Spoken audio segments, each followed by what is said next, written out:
أهلا بيكم. النهاردة هنتكلم عن مشروع ممكن يغير شكل الرياضة في مصر وأفريقيا، استاد النادي الأهلي الجديد. بنتكلم عن تكلفة خرافية، حوالي 12 مليار جنيه مصري.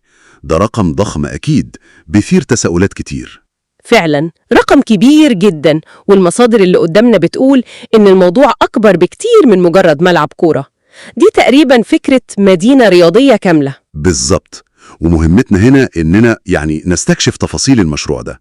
عايزين نفهم ليه الاستثمار الضخم ده، وإيه حكاية نموذج التمويل اللي بيتكلموا عنه، وإزاي ده ممكن يكون نقلة للأهلي وللرياضة المصرية كلها. فعلا مشروع ضخم والكل مترقبه.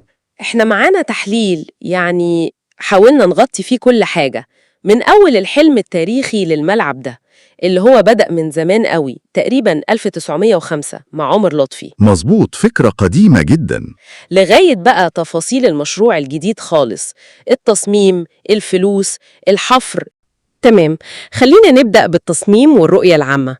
المعلومات بتقول إن المكان هيكون في مدينة الشيخ زايد.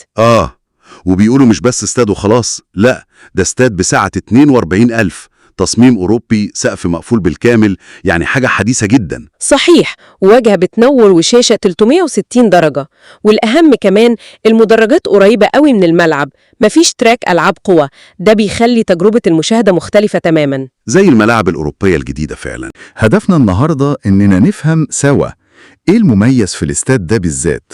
تمام، خلينا ندخل في التفاصيل. طيب، نبدأ بالتصميم والهندسة. الشركة اللي ماسكة الموضوع هي جنسلر الأمريكية، ودي طبعا شركة عالمية معروفة، اسم كبير جدا في عالم تصميم الملاعب والمنشآت الرياضية. وأول حاجة كده بتلفت النظر الواجهة بتاعت الاستاد. بيقولوا هتبقى مضيئة وبتتغير، زي ملعب بايرن ميونخ كده، أليانز أرينا.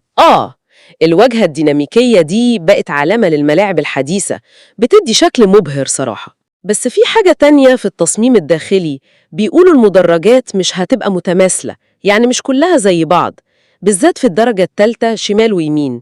ده غريب شوية، مش كده؟ هو فعلا تصميم غير تقليدي حبتين. المدرج العلوي في مناطق معينة هيكون أكبر، ده ممكن زي ما بتقولي يكون مقصود عشان يخلق تركيز للصوت، زي حائط صوتي كده، عشان التشجيع يكون أقوى؟ ممكن جدا. لكن الأهم من شكل المدرجات من الناحية الهندسية البحتة هو قرار الحفر العمق 15 متر تحت الأرض. 15 متر؟ ده كتير قوي. ليه الحفر ده كله؟ دي ما كانتش رفاهية أو اختيار جمالي، دي كانت ضرورة. منطقة الشيخ زايد فيها قيود على ارتفاع المباني عشان قريبة من المطار. زي أستاد القاهرة القديم برضو فيه قيود ارتفاع. بالظبط، بس هنا الاستغلال مختلف، العمق ده ومعاه كمان إن مفيش مضمار جري في التصميم الجديد. الجمهور هيبقى قريب قوي من الملعب. تخيلي 42,000 صوت في الحفرة دي، الملعب ممكن يبقى فعلا جحيم للمنافسين من ناحية الصوت. قرار هندسي اضطراري اتحول لميزة. هي دي الهندسة الذكية. بس ده ياخدنا للنقطة اللي بعدها، السعة. 42,000 بس، جماهير الأهلي بالملايين. الرقم ده بصراحة يبان قليل شوية، الناس كانت بتحلم ب60,000 70,000. أنا فاهم النقطة دي، والطموح ده مشروع، بس لازم نشوف الصورة كاملة.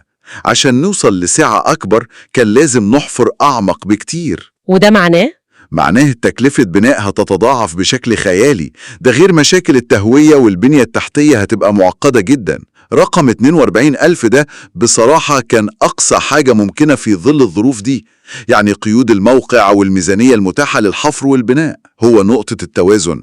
ده الماكسيمم العملي حالياً.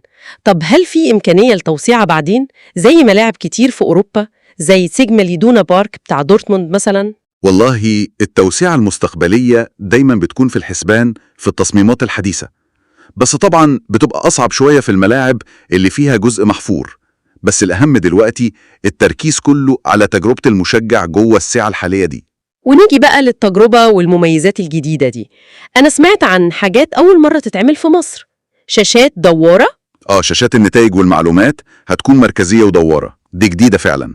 وكمان كافيهات ومطاعم بتبص على الملعب نفسه.